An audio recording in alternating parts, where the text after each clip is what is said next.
Hi and welcome to Leitrim Daily. My name is Breffney Early and you are listening to In Focus here on the podcast. Today we're talking to one of Leitrim's probably most high profile administrators, former referees and all round raconteurs. Tommy Moran has emceed more than his fair share of events all around the county, as well as holding the position of secretary in Leitrim GAA for over 2 decades. He went on to serve as the chairman of Connacht Council, as well as refereeing virtually every level of Gaelic football to All-Ireland final level. The only thing we'll chat about later is he didn't get to referee a senior football final, stopping at the semi-final stage, but he did get to that semi-final stage. We talk all about his successes, his memories, his view on where the GAA is today, as well as lots and lots of memories of growing up in Leitrim and his life and times in the county. Tommy, one of the county's truly funny individuals. I had a great time sitting down with him, and here is the conversation we had a couple of weeks ago. I hope you enjoy it. Tommy, welcome to the programme. Thank you very much, Breffney. Now, you don't need an introduction, but I'm going to give you one anyway. And of course, primary school principal over in Dromila, near Carrigallen, heavily involved in the GAA at all levels, from club, Sean O'Heslin's, right up to Leitrim GAA secretary there for I think 18 seasons, and you served as vice chairman and chairman of Connacht Council about 15 years ago. That's right, yeah. And you've been, I suppose, involved in all walks of life in the GAA. Not a big man in stature, but you had the authority to be an inter-county referee and refereed some pretty big games over your career. We'll talk about that later on in the show, but as well on stage, off stage, behind the scenes, writing plays. You've done a lot of stuff in your lifetime. I've done a mixture of things, I see, jack of all trades and master of none is, the usual thing. As most national teachers would be very involved in whatever area they'd be teaching in, So when I was in Dromila, I was there for 41 years, 30 of which I spent with Catherine Hanley, who lives in Ballinamore now. We live close to each other. And I have to say that working with her was a pleasure. And we never had one row that's, or an argument even. Really? Over 30 years, really. Yeah, and she's a beautiful lady and I'm very honoured to have started with her. But like that, I became involved in the Carrigallen Players because I was teaching in the parish, and that was before the Cornmill Players started. But basically it's a lot of the same group. Gus Ward was there at the time, and Aidan Hart, Lord Emerson, and Peter McNamee, and a lot of them have passed on. Sadie Maguire, and Frank McLean was producer at that time, but producing a play at that stage was much different than it is now. Frank McLean used to say to us, learn the lines, and once you learn the lines, it didn't matter whether you were standing on the right side or the left side, or the next stage you could stand wherever you wanted, or turn your back to the audience or anything. Then Father Patsy Young came to Carrigallen Parish the same year as I happened to go to Dromila. That was in 1963. So the following year he took over as producer, and he just had some sort of an insight into it all.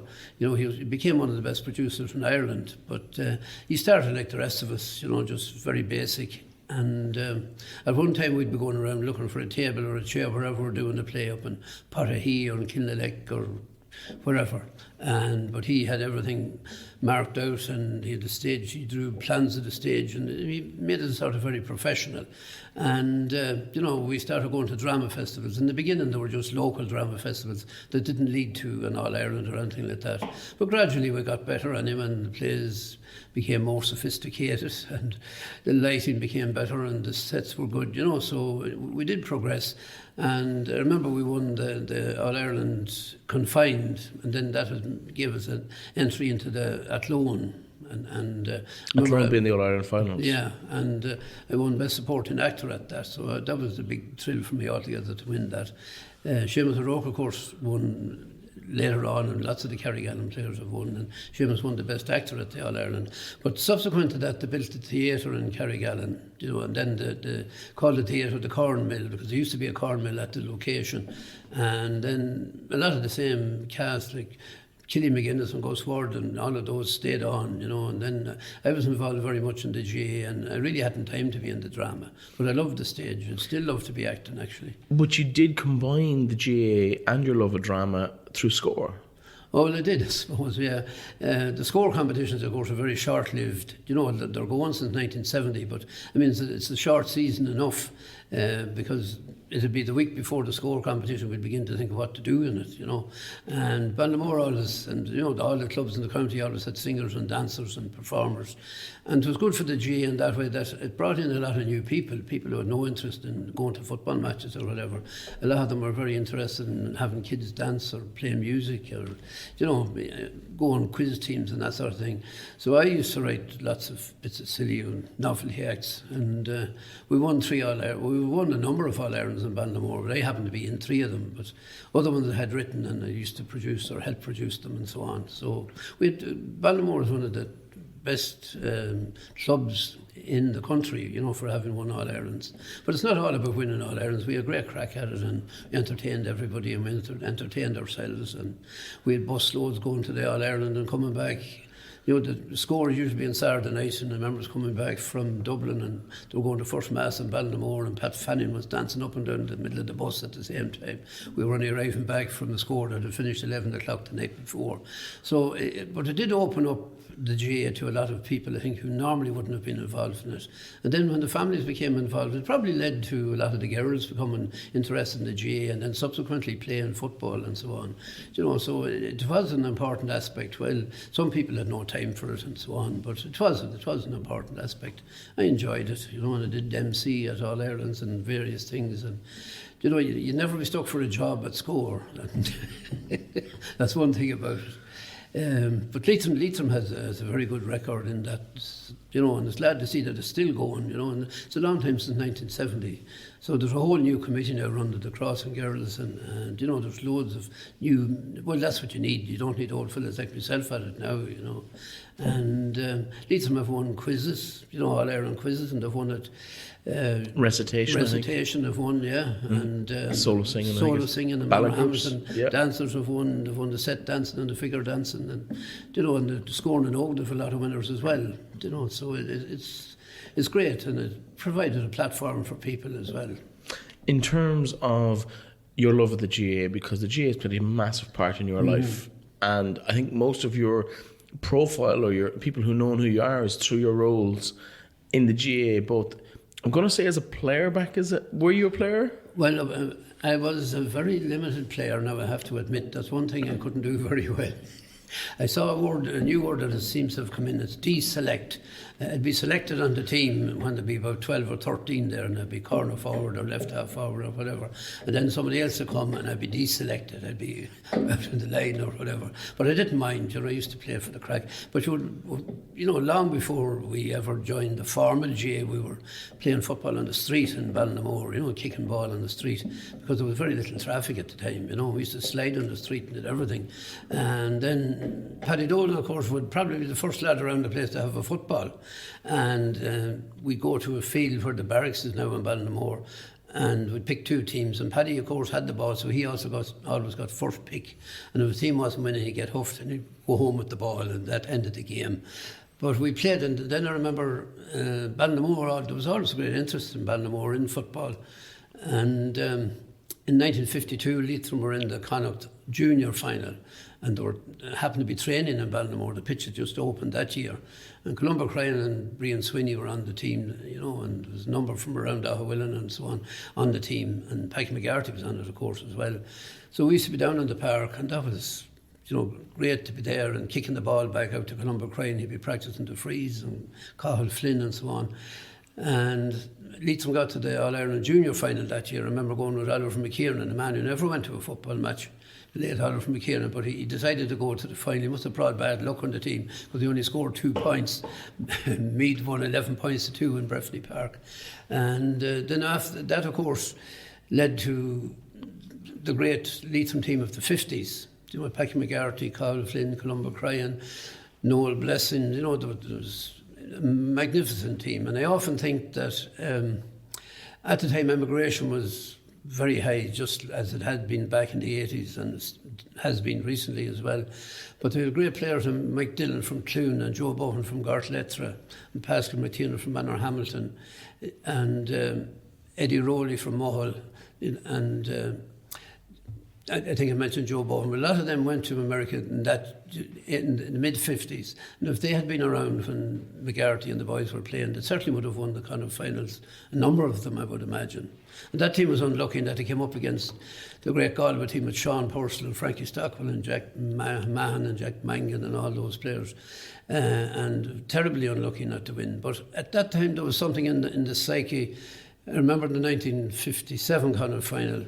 1958 Connacht final, and Leitrim were beaten by 2 points, 210 to 111. I can even remember the score. And Paddy Dolan was playing at the time, even though he was quite young. Paddy started playing, like Packy McGarty started playing for Leitrim when he was 16. And, you know, Packy McGarty was cheered off the field that day because he had such a magnificent game. But Leitrim were nearly happy to come within 2 points of Galway. It seemed like success.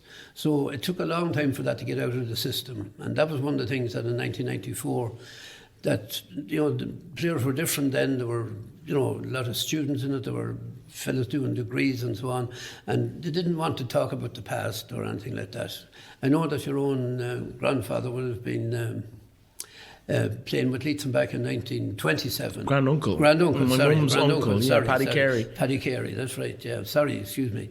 And, you know, 67 years was a long time to win again in 1994. But the players at that time... Before we get on to 94, Tommy, because I want to spend a bit of time on that, but because you were intrinsic to that, you were secretary of the county board at that time, but let's rewind a little bit back to your own involvement in inter-county sport, and that would have been with the whistle in black in the middle as a referee. So how did you end up in a referee's uniform in the middle of Croke Park refereeing an All-Ireland semi-final? Well, it probably started in college when I was in St. McCartan's in Monaghan. I couldn't make the team, you know, but we used to have junior leagues and senior leagues and all that. And I'd be playing in the junior leagues, of course. Everybody was on a team in some form or other. And then I used to referee a few senior league games, and they were tough, mind you. And then when I went to the training college, I was involved with the Aaron's Hope team. Again, not as a player, of course, but I just wanted to be there. I was gathering up the jerseys and so on. So I had lots of training at doing that. The priest asked me to look after the dressing room in the college, and when everybody was finished, the recreation, I'd go around and pick up the socks and the togs and the jerseys and, you know, pile them all away and get them laundered and all the rest. So then when I went to... After the training college, when I came back to Ballinamore, I remember being at a match. We were playing Drumkeeran, down in Drumkeeran, and the referee I can't remember who it was, but he hadn't turned up.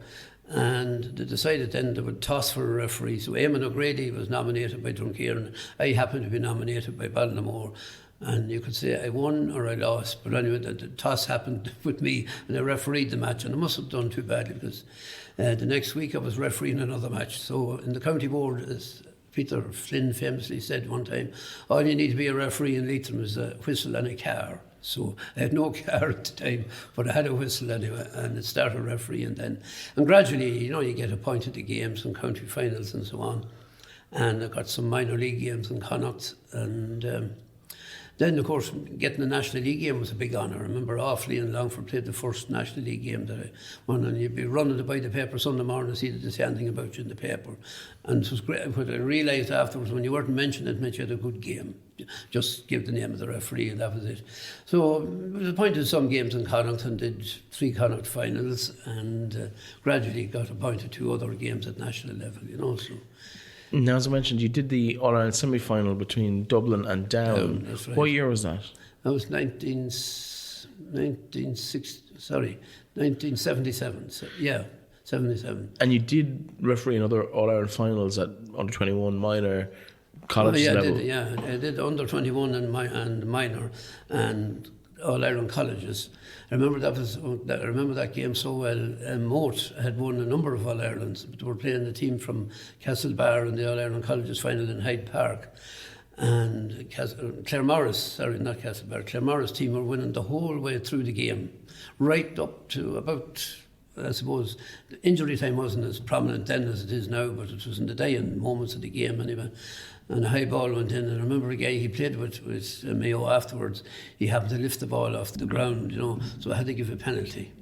And Moat scored the penalty and won by a point. And at that time, all the Claremorris subs and supporters, they had already crossed the wire and they were ready to run in, and the next thing they had lost the match. And I remember the trainer of the Claremorris team, the priest, he came over to me after and said, you're a very honest man. He says, I admire you for doing that. It was a penalty and we paid the price, so sometimes you make decisions like, but they talk about referee, being against the team, but when a foul happens, you just blow the whistle or whatever, or you decide to let play run or whatever. You don't be thinking, well, it's, I don't want Cavan to win or I don't want Kerry to win. That doesn't come into your head at all. You do it sort of spontaneously. And, a referee, no more than a player, I suppose, is only as good as his last game, Some counties like me refereeing and other ones didn't want me at all, and that's the way it goes, In terms of, I suppose, regrets, would you look back on that and say, I would have liked to have done a senior final? Was there any jealousy when Seamus Pryor got the honour? I was delighted Seamus Pryor. Seamus Pryor would be one of my very best friends. I was delighted that he got the All-Ireland, and he did a great job in it, and he deserved it. He was a great referee. You'd have a regret, or he said, God, I would have loved to have. I think it was almost refereeing the 1982, that the one with Kerry were going for 5 in a row. Peter McGrath got it. Was that the Seamus Derby game? Seamus Derby game, I think I was in line for that, but it didn't get it. Peter McGrath got it anyway, and Seamus scored a famous goal. I'm thinking that was around the time when you took on the role as Secretary of the County Board. Yeah, well, the reason I took on that role is another very good friend of mine, Stanley Cox, died very suddenly. And I was Central Council delegate at the time. I had been for about 7 years before that. I succeeded Leo McAlinden, and it would have been a very poor follow-up to Leo McAlinden. He was an excellent delegate. And Stanley died from a heart attack, and it upset everybody in the whole his family, of course. It was very hard on them and on the county. But I became secretary then in 1982. And if Stanley had lived, I wouldn't have been secretary at all. He was a very, very close personal friend of mine. And then I was secretary until when the millennium came and everybody was talking about viruses and, computers were going to crash and what have you. I decided it was time for me to crash out into the GAA. See, when I was secretary, I suppose I spent more time photocopying than anything else. There were no mobile phones or texts or whatever. I'm not saying they have it easier now, but I would have spent a lot of time doing what a child could do, just photocopying things and putting them in envelopes and posting them off. And you have the fixtures done out and you just have them posted, and somebody'd ring and say, oh Jesus, don't put it down for a match next Sunday. Such a fella's getting married on Saturday.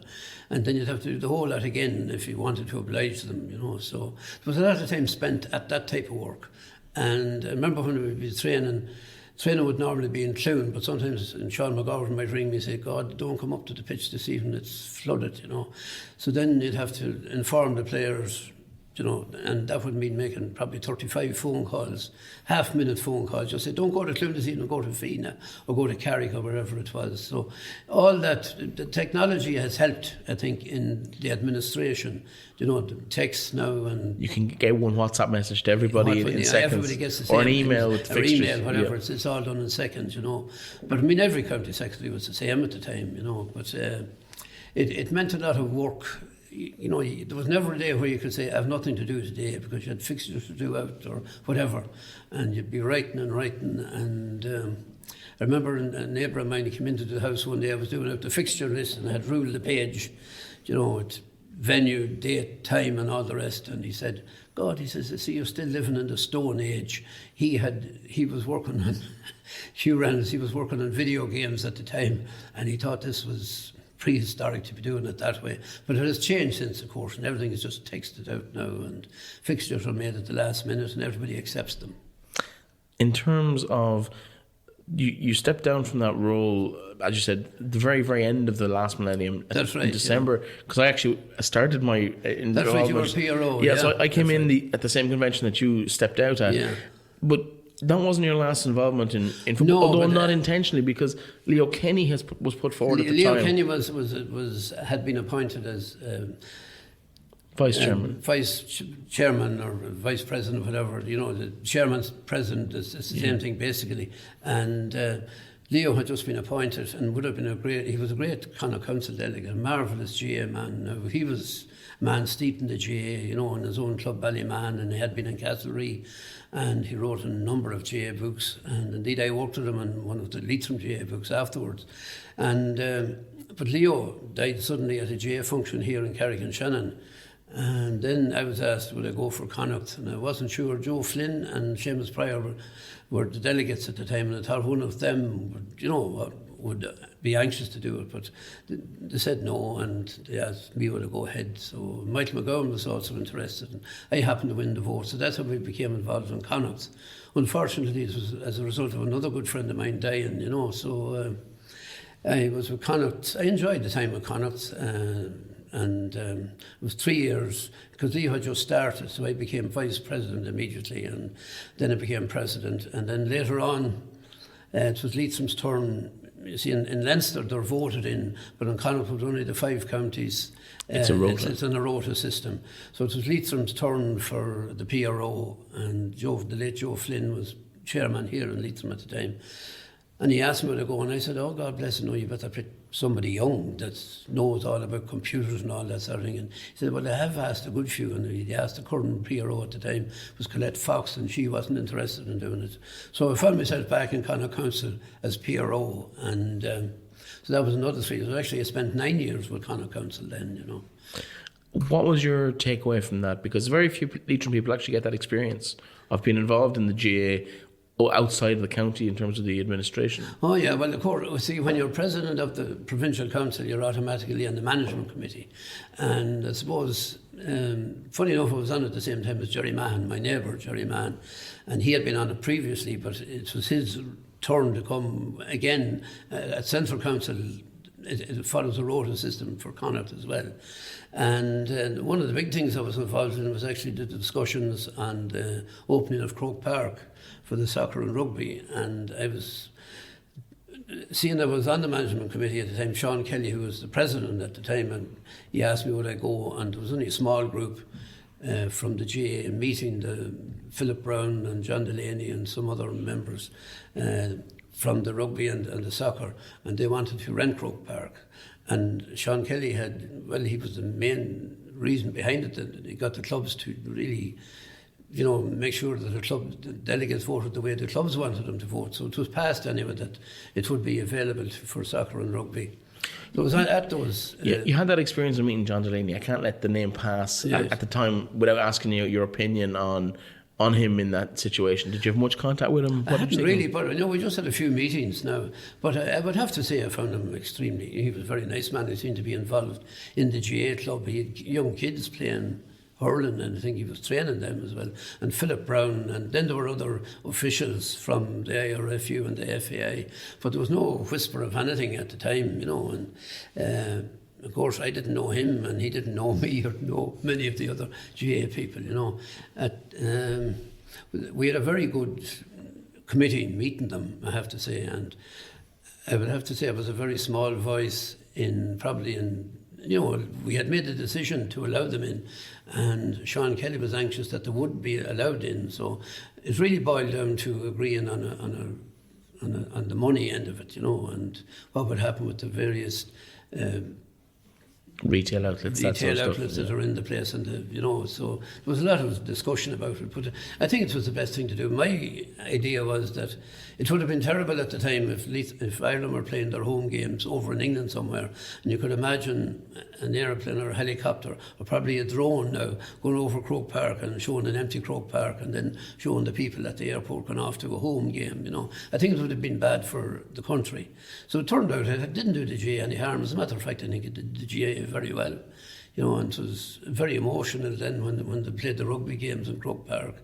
Everybody remembers that when France came to play the rugby team. And I remember some of the Irish rugby players crying when they were, during the national anthem, they were so emotional about actually playing in Croke Park.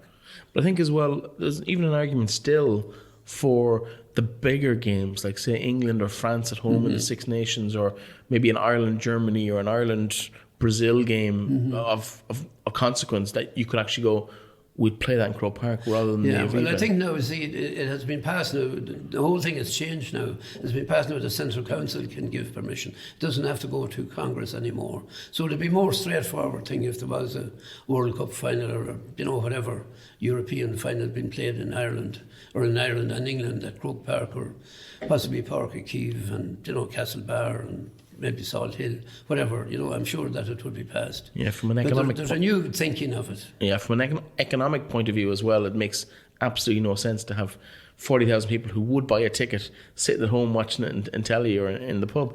Let's talk about teaching for a moment, because you spend a lot of time developing skills in others through your work in Dromeila National School. How big a part in that life? Were you a teacher who was involved with the GA, or were you a GA man who happened to have a teaching job on the side? One day Seamus wrote that. Seamus said recently that he learned nothing when he was in Dromeila and he learned nothing when he was in the tech in Carrigallen, but he certainly learned it somewhere anyway. He's a marvellous man. When you were teaching, I enjoyed teaching, and I got on very well with the children and with their families and so on. And my idea was that to try and, of course, there was nothing about autism or a lot of those things that are... By the time I was finishing teaching, we had, special needs assistants and that sort of thing. But that hadn't been in the beginning. And I remember when I was going to school myself, if a child was writing with his left hand, the nuns or someone would be slapping them because they said, you'll destroy your brain if you're writing with your left hand and so on. So if somebody wrote with their left hand, I let them write with their left hand, So I hope I wasn't too strict, but... I suppose the best way to judge it is to meet lots of past pupils now, and they still talk to you. They still speak to me anyway, so it's pretty good. When you think back, you say, I should have done this a different way or whatever. But I try to keep the GA away from the school, and as I said, teaching, for people involved in the GA, teaching is an ideal job because you're finished early in the day, then you have the weekends off and so on. And I can understand with players now and a lot of demands on them, if somebody is self-employed, it's almost impossible to be heavily involved in the GA, or if somebody is self-employed to be getting Saturdays off or taking Saturdays off to train and so on. The teaching or those sort of jobs are a big help to anyone in the GA. Absolutely. It's crazy busy at times when you're self-employed, particularly say if someone's working on a farm or someone's working in construction, and you get those long days during the summer, you want to be working. Yeah, and so you'd have to admire parents, the farmer. An awful lot of footballers from Leitrim would come from farming families. And you have to say that I can never remember any player saying he couldn't come because he had to do the silage or whatever, you had to go to the bog or whatever. It was never an excuse. They were always, I suppose it was considered an honour for them to be playing with the team, even with a club team. And the GA has that thing ingrained with everybody. It's, Leitrim or Ballinamore or Carrick, whatever club, or Ahwillan, whatever club it is, comes first. We have to honour the club by, if you're good enough to play with them, you should be available to train with them and so on. And obviously Ballinamore has played a big part in your life, whether it was the Gaelic Club or the drama group that we mentioned earlier, or the novelty act and the score. But you're now involved in a new development in Ballinamore, which is the development of the Island Theatre. What's your role in that, or what's? Well, I'm just on the finance committee, really. There is a committee, an executive committee that's doing the work, and they decided what should be done with the hall. Well, they did it after consultation with practically everybody in the town, or anybody who wanted to submit ideas. They were taken on board, and all the voluntary committees around the place had their input into it. Particularly the music society and the drama and all that. But the hall is for everybody, and it's expensive. It's going to cost a lot of money, but there's 300,000 got from grants and so on from a number of sources, and so it's up to the local community to raise another 300,000. So I'm just on the finance committee with that and trying to ask people if they pay a certain amount of money each year. So they have a scheme going that if they were hoping that people would pay £250 or euro rather a year for 5 years.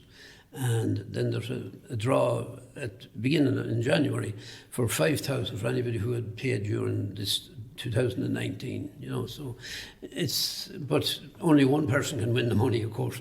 So all the others are paying it out of goodwill towards everybody likes to see a good community centre, and I think Ballinamore would be an ideal place for drama festivals as well, because there's sort of a history of drama going back for years and years and years in it, and the musical societies, and they can also show films in it, and have meeting rooms and all that. So it's an island theatre, but the canal runs on three sides of it. So it was sort of confined, so it had to be a reconstruction job rather than tossing the old hall and building a new one, because the location is right. It's always important, I think, to have a football pitch or, we'll say the community centre, whatever, in the town, because it generates a little bit of business for the town as well, and it looks better, and it's see the people around the town. It's accessible for the children as well. Of course, yeah. People are children are able to access it easily and so on. Absolutely. Tommy, you've been around a few Christmases, and yes. I know Christmas isn't... We're recording this previous to Christmas Day, but right. It'll be aired afterwards. How has Christmas changed in the period of time, and how has Leitrim changed over the last, I'm going to say, 70 plus years? Yeah, I'm 78 at the moment, so... Well, I don't remember all 78, but I remember 73 or something of them. I suppose the thing that has changed an awful lot, because there's so much concentration now on children for Christmas and Santa and what have you. We used to go to Crayons to visit Santa, and it was like going into a wonderland. It was the same shop as it was the day before, but somebody used to dress up as Santa, and we actually thought we were meeting the guy from the North Pole, and we'd be looking in the window, I'm going to get that and I'm going to get that and all the rest. We had a Wehrmacht, but it'd be a game of Ludo or a game of drafts or something like that. So possibly what has changed is the type of presents that Santa brings to children now. This ever-loving gentleman, he's around for a long time now, but I hear, my own grandchildren talking about they're getting some electronic gadget. I don't even know the name. An Xbox or PlayStation or a Switch and all these things, and the young kids are getting mobile phones now. We had mobile phones, all right. We used to make them out of when you'd empty a tin of peas or a tin of beans or something, we used to bore a hole in the bottom and put a string from one to the other, and you'd put a fella down the road a bit, and you'd be shouting into the can, and he'd hold the can to his ear, and we imagined we could hear each other. They were the mobile phones we had, but they have real mobile phones now. So I'd say that's one of the things that has changed. I remember we'd be getting maybe a cap gun. I remember I got a cap gun for Christmas, and a roll of caps and I went down to Packy Moran. Packy was not a relation, but a good friend of ours. He lived in Ballinamore at the time. He was a watchmaker and a musician, and he could fix nearly anything. So I asked him if he'd fix the gun for me. For whatever he did, anyway, he broke the spring in it, and I was about 6 at the time. And of course, I thought it was Roy Rogers going around clicking the gun and firing the caps at everybody. It wouldn't fire the caps anymore, and I never forgave him. I hope he's in heaven now, but I hope when I go up there I'll get him to fix my cap gun right. But then you'd be running over, going down to my good friend Noel Sweeney, who's also a cousin of mine, see what he get. He might have got a game of drafts, and Shane Sweeney might have got a game of Ludo, and Frankie Byrne might have got a football or something like that. And they were all simple things, but just we were delighted. It was marvellous. It's funny, we had Eamon McGowan in earlier in the series, and he said his favourite toy was a cap gun as well. Yeah, but mine was his wasn't broken though, his was working. Well, mine was working when I got it, but of course I didn't know what I did with it. See, we lived beside the Lyric Cinema in Ballinamore, and a lot of the films were cowboy films. So we knew Johnny McBride and Roy Rogers and Hopalong Cassidy almost as if they were living in the town, and we wanted to be like them, and we'd be running down the hill and clapping ourselves on the backside as if we were riding a horse and all that sort of stuff, It was very important to have a gun or whatever. And a fairly vivid imagination, it seems. And yeah, we had great imagination. That would be the thing, that kids now, if their toy breaks down or whatever, they're straight away they want Daddy to get another charger for it or order something else online or whatever, We played games in the fields and up and down the street and so on. And we had pea shooters, that's like a tube, we used to fire haws out through them, and catapults, and we used to have a hoop, and that'd be an old bicycle wheel, and we'd be hurling it down the street, and everything was homemade or handmade or whatever you call it. But that would be one of the biggest changes of Christmas. The Christmas was always busy in the shops. I used to spend a lot of time in Dolan's shop, and Mrs. Dolan, and that's Paddy Dolan's shop, she would always have a brack, while Halloween would be the normal time for a brack, but every customer or full-time customer would get a brack and maybe a bottle of orange. It'd be like that My Waddy orange, and maybe a half dozen of stout or something like that. There'd be a Christmas box from the shop. And the Christmases, I can never remember being hungry. My mother was a marvellous cook anyway. She made box tea and a lot, and not for Christmas. Halloween was the big time for box tea, but we were never hungry, and we had a range in the house, and she could cook away, and there was always, I don't know if I can't remember if it was a turkey or a chicken, whatever it was. Anyway, we'd have lots to eat, and custard and jelly and all that sort of stuff. But and people coming home was a big thing. Everybody comes home now, or a lot of people come home. I mean, at the airports now, they're making programs that people just arriving at the arrivals there and asking them where they're coming from and so on. And they might even be coming for the weekend, from Europe, or they're scattered all over the place now. But at that time, people were mostly in England or in America. And of course, the parcels from America would have been a big thing for Christmas. I'm sure the kids have run a mile now if they saw the parcels from America. There'd be a big box coming, and there'd be clothes in it that would be completely different than the clothes here. There'd be vivid colours in it, and dresses would be sort of silken dresses and so on. If the people got them now, they wouldn't wear them in a fancy dress, I don't think. But we thought they were great, and they were lovely and warm, and everybody got Christmas parcels. And then the people, I often wonder, the people used to post turkeys to America. How that worked, I honestly don't know. It was that sounds like a recipe for disaster. I would like to see the recipe at the end of that. There's a lot of chefs telling you how to cook a turkey now. I don't know what recipe they'd have for cooking a turkey that was after being posted in Ballinamore and arrived in New York. Yeah, absolutely. Well, Tommy, thank you so much for coming in, and thank you so much for everything you've done for Leitrim over the last 78 years. I'm very proud of Leitrim, man. Anything you can ever do for Leitrim, I'd be delighted to do it. We didn't really talk about 94 at all, which is kind of nice. That's because all right, you've probably talked about that forever and a day for the last 25 years. Yeah. What we want is another 1994. Breffni is the next one is the important one now. And is that realistic? Well, you'd say, I suppose before 94, you'd say there was a real, you could ask the same question in 1992, say that. And when PJ Carroll came at that time, he changed the whole mindset. That was one of the important things. But another point that happened, of course, at that time, we had a lot of good players at the time. We had a better panel possibly than there is now, But it's getting more difficult for Leitrim every year, because you see Mayo and Galway and Roscommon, they have far more numbers and they have far more facilities and all that. But Leitrim the Leitrim County Board has done it's one of the best county boards in the country now. And Anna Duff, I would hate to let this go without paying tribute to them for what they've done. I mean, getting out of Division 4 was big, and you remember the day in Croke Park, that was a fantastic day. The biggest crowd that ever had followed the team for a Division 4 final, and the hurlers winning the Laurie Marrow Cup, and then the opening of Anna Duff, the Centre of Excellence, was a marvellous thing for Leitrim. So, the thing is going well, but everybody would like to see another 1994, and I certainly would, and I hope to live to see the next one whenever it is. Time is getting short on my side, not on the Leitrim have plenty of time. I probably don't have that much time left. Well, listen, we waited 67 years for the last one. That means we've about 42 to go if the average is consistent. Tommy Moran, thank you so much for coming and having a chat. Not at all, and the very best. And every success to Leitrim Daily, and well done on you and your staff for the great work that you do. It's marvellous to have something like this for Leitrim. Thank you very much. Thank you very much.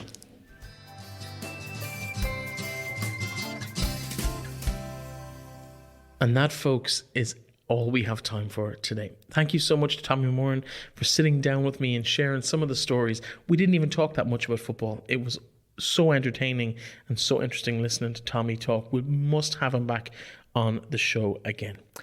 Well, that is it for today, and we will be back tomorrow with a look at what's on around the county for the next 7 days.